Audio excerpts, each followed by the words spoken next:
To suppose, νομίζω, expresses following a practice that is customary or common in use, leading to the concept of forming an idea or making a tentative supposition concerning something in a traditional manner. During the Sermon on the Mount, Jesus tells the Jews not to form a common opinion that he is seeking to release the law or the prophets. For he came to fulfill, not loose them. Matthew chapter 5 and verse 17. Do not think, suppose, that I come to destroy, loose, the law or the prophets. I do not come to destroy, loose, but to fulfill, complete.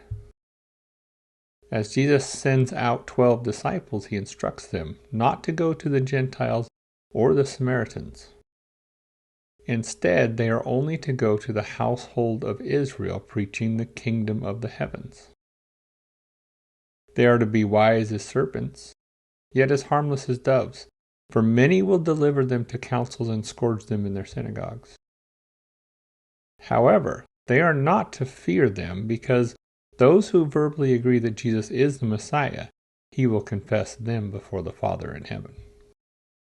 They are not to suppose that he came to bring peace to the earth, which was a customary way of thinking concerning the Messiah's coming. Instead, he brings a sword, for brother will be against brother, and son against his father concerning the message of the kingdom of the heavens. Matthew chapter 10 and verse 34. Do not think, suppose, that I came to bring peace on earth. I did not come to bring peace, but a sword.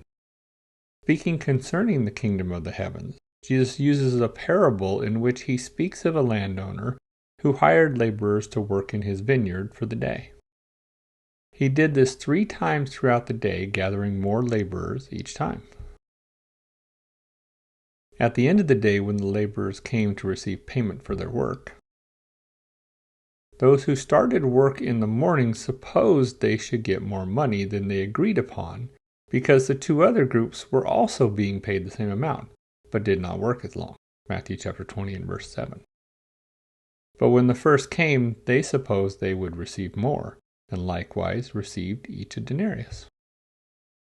Following a day's journey from Jerusalem after the feast of Passover, Jesus' parents supposed that he was in the company of travelers with them, which was customary since they did this every year. However, after seeking for him among their relatives and acquaintances, they did not find him. 3 days later, they found him in the temple in Jerusalem among the teachers, listening and asking questions of them. Luke chapter 2 and verse 44. But supposing him to have been in the company, they went a day's journey and sought him among their relatives and acquaintances. Although Moses grew up in Pharaoh's house, he was aware that his roots were from the Jews. At the age of 40, it came into his heart to visit his people. During this time, he comes upon an Israelite who was suffering wrong by an Egyptian. Therefore, Moses defended his brethren and struck down his oppressor.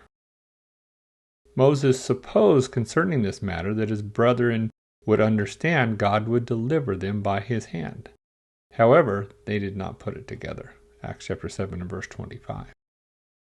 For he supposed that his brethren would have understood that God would deliver them by his hand, but they did not understand. Those who teach contrary to the healthy words of our Lord Jesus Christ and the teachings of godliness are puffed up and mentally grasping nothing, but are morbidly sick with disputing and arguing with words, out from which comes envy, strife, blasphemy, malignantly evil suspicions, constant arguments from men of spoiled minds and destitute of the truth, supposing that gain is godliness. 1 Timothy chapter 6 and verse 5.